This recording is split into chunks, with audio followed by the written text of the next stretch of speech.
Au nom du Père, du Fils, Saint-Esprit, un seul Dieu, Amen. Que sa bénédiction repose sur nous tous. Amen. Alors aujourd'hui, on va continuer nos méditations dans la première épître de Saint Paul aux Thessaloniciens, chapitre 2. On va lire du verset 13 jusqu'au fin du chapitre, du verset 13 à 20. Donc c'est 1 Thessaloniciens, chapitre 2, du verset 13 au verset 20. C'est pourquoi nous rendons continuellement grâce à Dieu de ce qu'en recevant la parole de Dieu que nous vous avons fait entendre. Vous l'avez reçue, non comme la parole des hommes, mais ainsi qu'elle l'est véritablement, comme la parole de Dieu, qui agit en vous qui croyez. Car vous, frères, vous êtes devenus les imitateurs des églises de Dieu qui sont en Jésus-Christ dans la Judée. Parce que vous aussi, vous avez souffert de la part de vos propres compatriotes, les mêmes maux qu'elles ont souffert de la part des Juifs. Ce sont ces Juifs qui ont fait mourir le Seigneur Jésus et les prophètes, qui nous ont persécutés, qui ne plaisent point à Dieu et qui sont ennemis de tous les hommes. Nous empêchons de parler aux païens pour qu'ils soient sauvés, en sorte qu'ils ne cessent de mettre le comble à leurs péchés. Mais la colère a fini par les atteindre. Pour nous, frères, après avoir été quelque temps séparés de vous, de corps, mais non de cœur, nous avons eu d'autant plus ardemment le vif désir de vous voir. Aussi voulions-nous aller vers vous, du moins moi Paul, une et même 2 fois, mais Satan nous en a empêchés. Qui est en effet notre espérance? Qui est en effet notre espérance? Ou notre joie, ou notre couronne de gloire? N'est-ce pas vous aussi, devant notre Seigneur Jésus, lors de son avènement? Oui, vous êtes notre gloire et notre joie. Gloire à toi, Seigneur. Alors, les Thessaloniciens ont reçu l'évangile de Christ avec joie. Et cet évangile de Christ a agi en eux. Et ils ont reçu l'évangile, la prédication de Saint Paul, l'évangélisation, ils l'ont reçu non pas comme une parole qui vient des hommes de Saint Paul et de ses disciples, non. Ils l'ont reçu comme une parole divine transmise par des hommes. Ça, c'est important. Comment nous considérons la Bible, la parole de Dieu? Est-ce que ce sont des paroles des écrivains comme Saint Paul, Saint Luc, Saint Jean, Saint Matthieu, Jacques, Jean, ou c'est la parole de Dieu transmise par ces gens-là? Et bien sûr, ce que nous avons entre les mains, c'est la parole de Dieu transmise par des hommes, d'où la joie des Thessaloniciens et d'où notre joie aussi que nous avons entre les mains, nous avons la parole divine, ce que Dieu veut nous proclamer, veut nous annoncer, veut nous apprendre. Donc, nous avons la parole de Dieu. Et toujours, la parole de Dieu est accompagnée par des persécutions. La parole de Dieu, quand elle est reçue avec considération de sa valeur, ça réjouit le cœur de l'homme. Mais ça n'empêche jamais qu'il y a beaucoup de persécutions où la parole de Dieu est annoncée. Où la parole de Dieu agit, eh bien, il y a toujours l'agissement de Satan qui veut empêcher cette parole, cette bonne nouvelle de se répandre parmi les gens. C'est pourquoi nous rendons continuellement grâce à Dieu de ce qu'en recevant la parole de Dieu que nous vous avons fait entendre, vous l'avez reçue. Non comme la parole des hommes. Ce n'est pas des paroles des hommes, mes chers amis, mais ainsi qu'elle est véritablement. Elle est quoi véritablement? Eh bien, elle est la parole de Dieu. qui agit en vous qui croyez. Croire dans la parole de Dieu, c'est laisser cette parole-là agir dans ma vie, dans mon comportement, dans ma pensée, dans mes idées, dans mon cœur. C'est le catalogue, l'itinéraire de ma vie. Verset 14. Car vous, frères, vous êtes devenus les imitateurs des églises de Dieu qui sont en Jésus-Christ dans la Judée. N'importe où il y a une église qui se fonde sur la parole de Dieu, eh bien, comme la Judée, chez les Thessaloniciens, il y avait toujours des persécutions. Car vous, frères, vous êtes devenus les imitateurs des églises de Dieu qui sont en Jésus-Christ dans la Judée. Parce que vous aussi, vous avez souffert. Il y a une souffrance. Souffrance qui vient de la part de Satan. Mais à travers les proches, à travers nos amis, à travers les parents, à travers les compatriotes. Parce que vous aussi, vous avez souffert de la part de vos propres compatriotes les mêmes maux qu'elles ont souffert de la part des Juifs. Les mêmes mots que les églises de Dieu qui sont en Jésus, Christ dans la Judée. Bien sûr, la Judée parce que c'est la Palestine, c'est la terre de la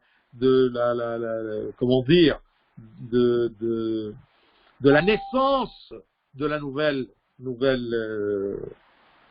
de la bonne nouvelle, la naissance de l'évangile, la naissance de la prédication. Eh bien, vous qui sont en Thessaloniciens, vous les Thessaloniciens, eh bien, vous êtes comme vos frères qui sont dans la Judée. Vous avez souffert les mêmes maux. Saint Paul leur dit ça pour leur rassurer. Votre cas n'est pas un cas spécial. Quand vous rapprochez parfois de Dieu, quand vous pratiquez plus la vie spirituelle, vous sentez qu'il y a une force qui vous contraint, qui vous fait la guerre. Eh bien, c'est Satan. C'est l'Antichrist. Les tribulations subies par l'église de Thessaloniciens sont les mêmes subies par les églises dans la Judée. On a l'habitude. Plus il y a une activité, plus la parole de Dieu agit dans les cœurs des gens, plus il y a des tribulations et des persécutions.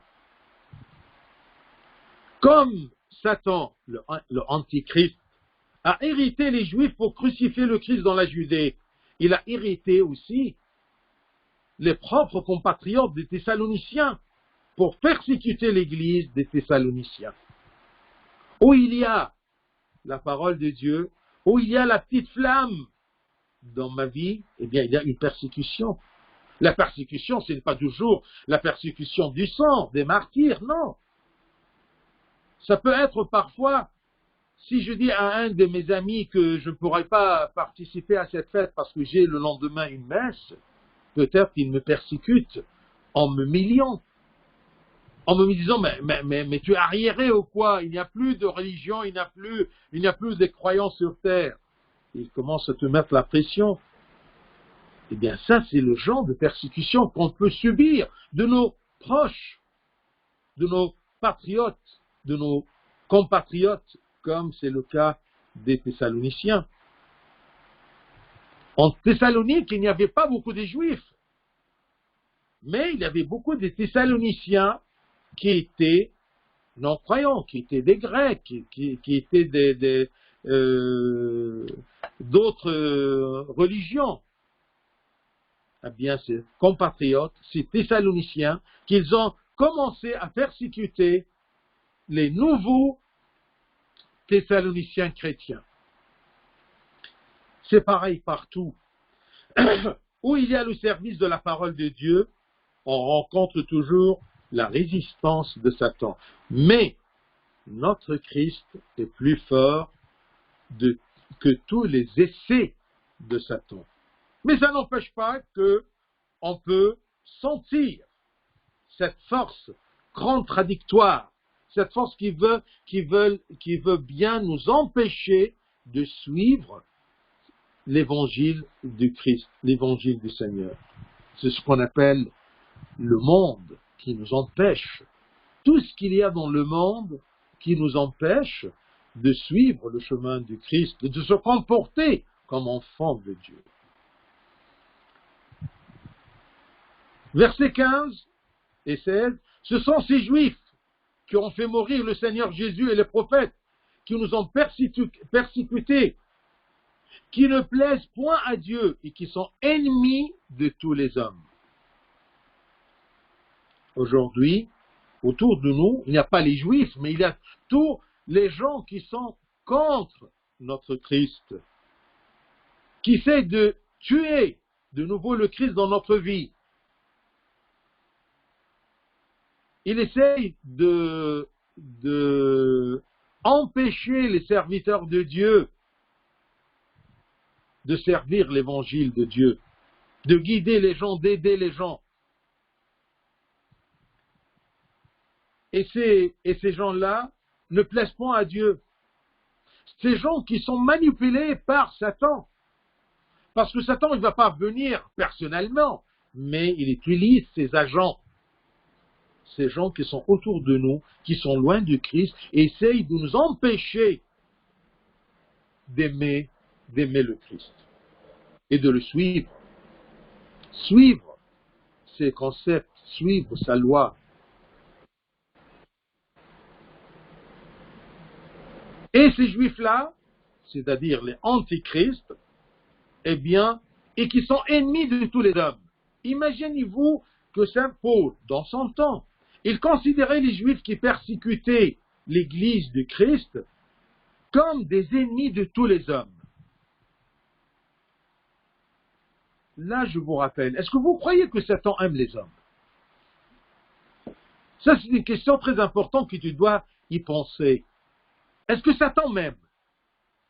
Est-ce que quand il me donne beaucoup d'envie, quand il fait brûler en moi des envies qui m'éloignent de la vie spirituelle, quand il m'encourage de vivre selon la chair et non pas selon l'esprit, est-ce qu'il m'aime?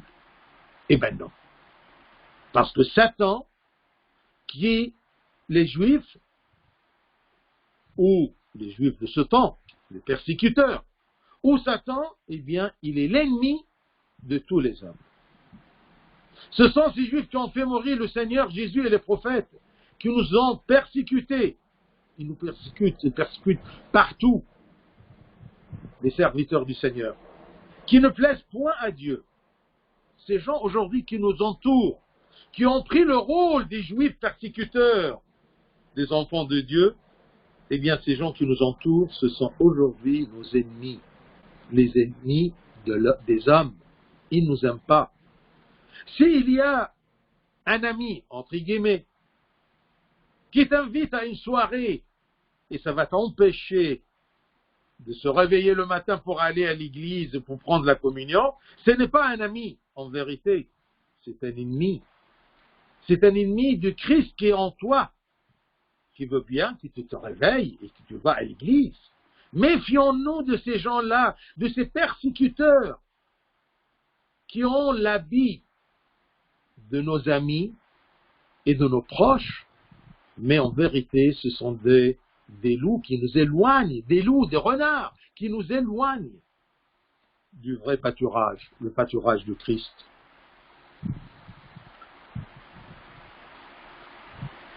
Et qui sont ennemis de tous les hommes. Donc Satan ne nous aime pas. Parce que nous, les hommes, nous sommes les rivales de Satan. Satan, il est jaloux de l'homme, parce que Dieu a aimé l'homme. Il a aimé l'homme jusqu'au point qu'il s'est dépouillé, il est venu sur terre, s'est incarné, et il a accepté la mort de la croix pour sauver l'homme. C'est ça qui attise la jalousie de Satan. Il ne veut pas que l'homme, il ne veut pas que les hommes soient sauvés. Il n'aime pas que tu sois sauvé. Désolé, je peux dire c'est comme le marchand de drogue. Est-ce que vous croyez qu'il aime bien les acheteurs? Parfois, ces gens qui vendent la drogue, eh bien, ils présentent des cadeaux aux clients pour les attirer. Est-ce que c'est par amour? Non. C'est par profit, par sans profit. Le profit de Satan, c'est que la plupart des hommes viennent dans son enfer, loin du royaume des cieux. Il n'est pas content que X, Y, Z devient enfant de Dieu, que tu te comportes comme enfant de Dieu dans ce monde dominé par le matérialisme, par les occupations, par l'argent, par les désirs. Voyez le monde autour de nous maintenant. Ils suivent tout un chemin contre la loi de Dieu et qui sont ennemis de tous les hommes. Verset 16, nous empêchons de parler aux païens pour qu'ils soient sauvés. C'est ça le rôle de Satan. Il essaye de faire toujours des problèmes en manipulant des gens pour que ces gens-là commencent à empêcher le service de Dieu, à avoir des problèmes même dans les paroisses.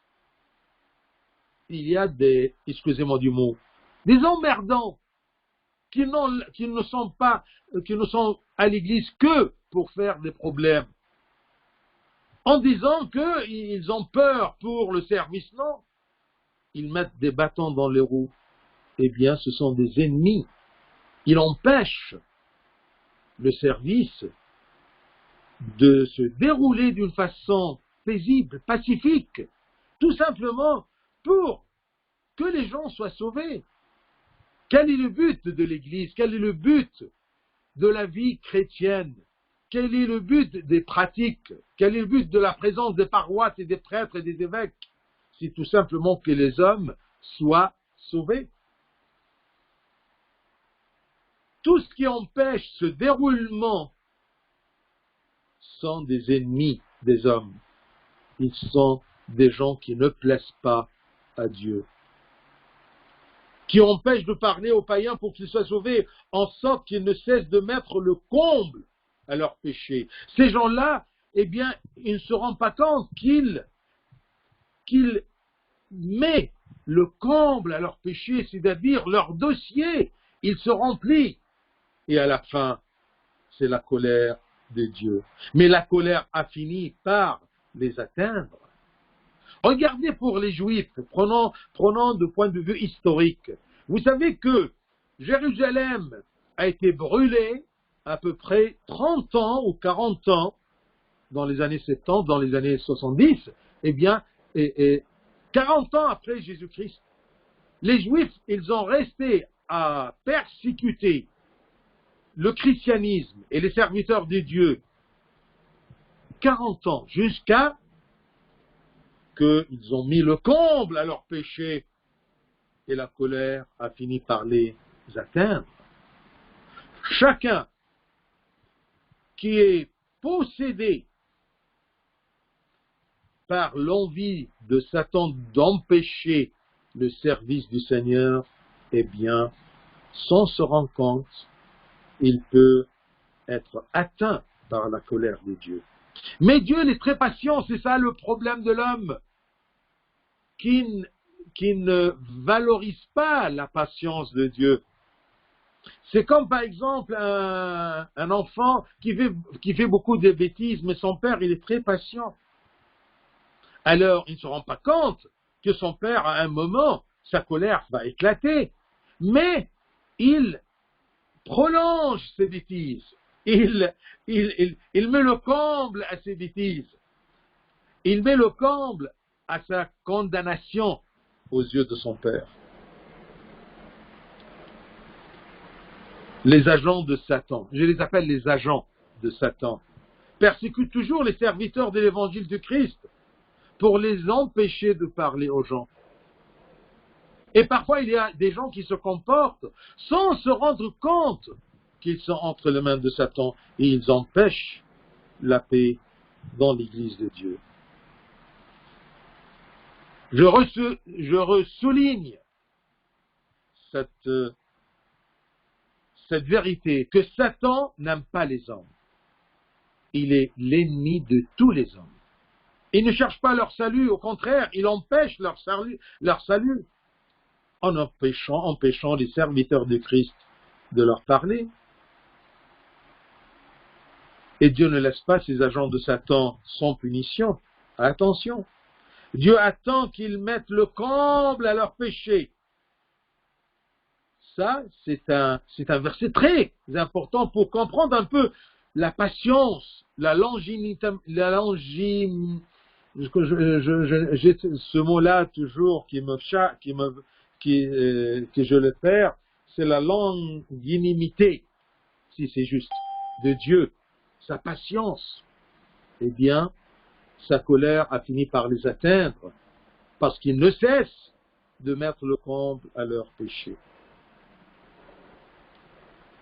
Pas de repentir, on récolte la colère de Dieu. Pas d'honnêteté dans le chemin de Dieu, une continuité de malhonnêteté, eh bien on récolte la colère de Dieu. Ne croyez pas que la colère de Dieu est loin. Non. Parfois, le temps passe aussi rapidement qu'on ne sent pas le temps. Mais la colère de Dieu est toujours là parce qu'il est juste. Oui, il est bon. Dans sa longanimité, dans sa patience, il est bon, mais il est juste aussi dans sa colère. Il y a un moment où il doit arrêter le mal, ou arrêter les maux de ces agents de Satan qui empêchent l'évolution de la parole de Dieu.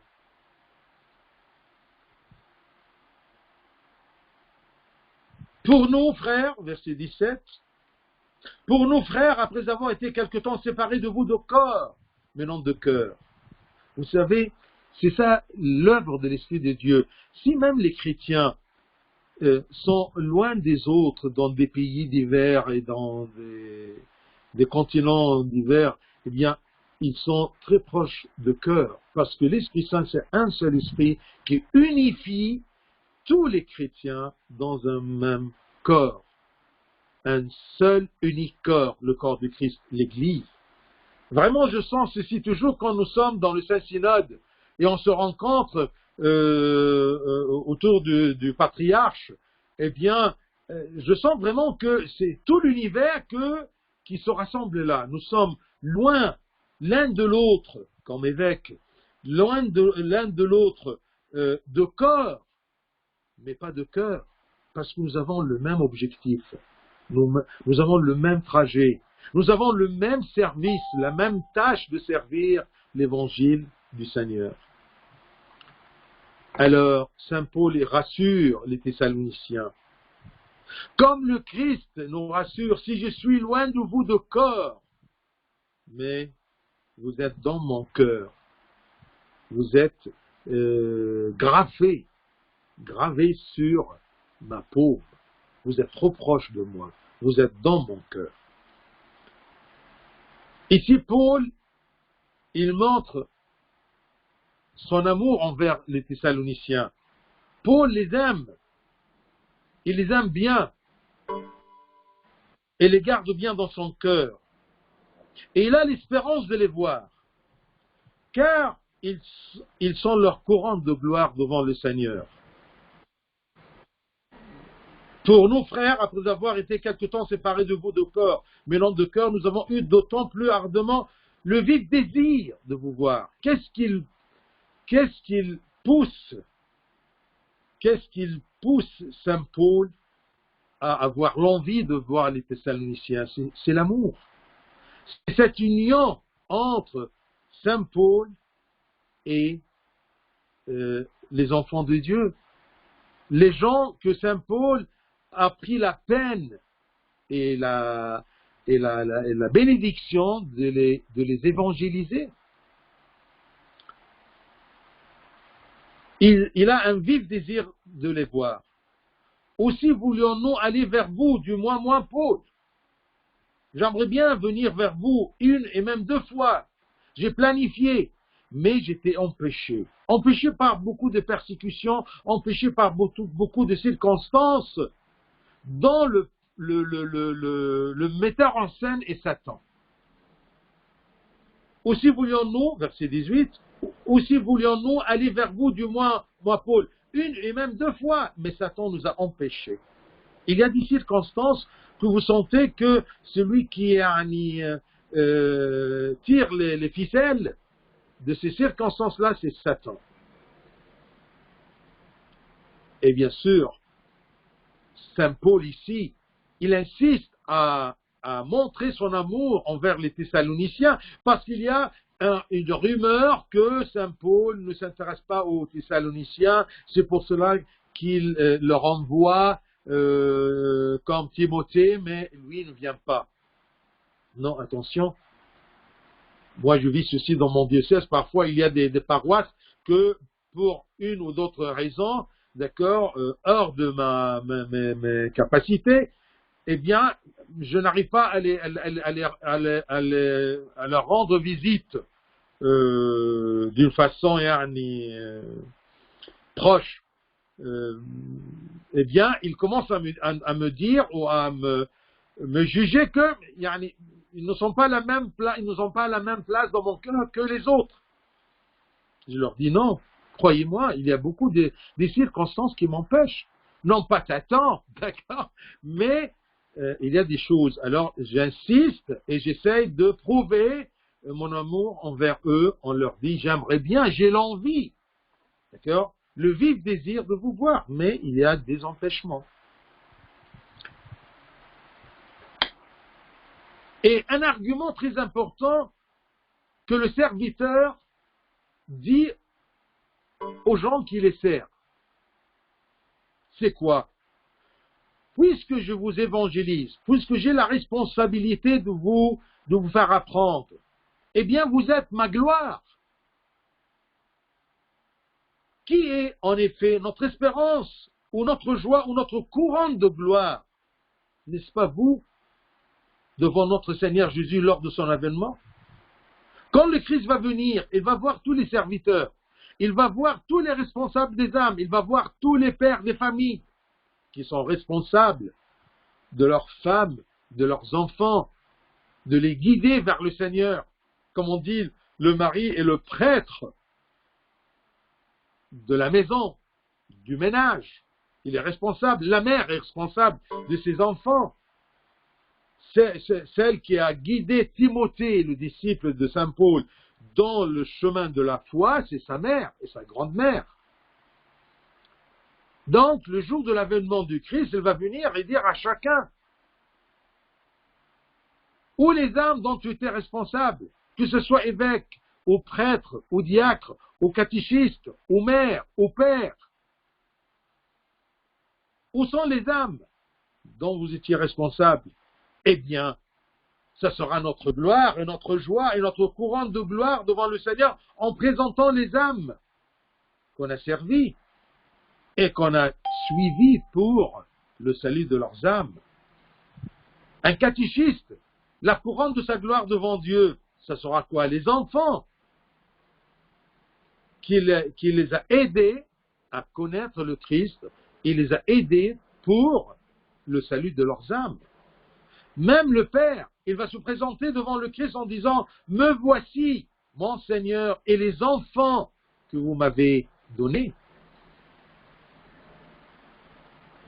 Donc, les Thessaloniciens, comme tous les gens que Saint Paul a évangélisés, sont la raison de sa fierté devant le Seigneur. Alors comment vous pouvez douter de mon amour envers vous? Vous êtes la raison de ma gloire et de ma joie. Ce sont eux la raison de sa fierté devant le Seigneur. Ils sont la récolte de son labeur et de son endurance. Pourquoi il a supporté Saint Paul beaucoup de peines et de douleurs et de persécutions et de voyages? Pourquoi il a supporté ça? Tout simplement pour le jour du jugement, il prend ces âmes-là comme une couronne de sa gloire et de sa fierté aux yeux de Dieu. Oui, vous êtes notre gloire et notre joie. Si vous prenez de la peine pour éduquer vos enfants dans la voie de Dieu, non pas les éduquer tout simplement dans les choses mondaines, d'accord, les études et tout ce truc-là durant l'enfance. Non, ça c'est, tous les gens font ça, même les incroyants, même les mauvais, même les méchants, ils éduquent bien leurs enfants. Mais l'important ici, que tes enfants, tu les considères comme ta gloire et ta joie quand Jésus-Christ, lors de son avènement. Qui est en effet notre espérance, ou notre joie, ou notre couronne de gloire? N'est-ce pas vous aussi les Thessaloniciens? Je vous aime comme tous les autres que je voyage pour les voir. N'est-ce pas vous aussi, devant notre Seigneur Jésus, lors de son avènement? Oui, vous êtes notre gloire et notre joie. Que Dieu vous protège et vous garde dans sa voie. Gloire à lui éternellement. Amen.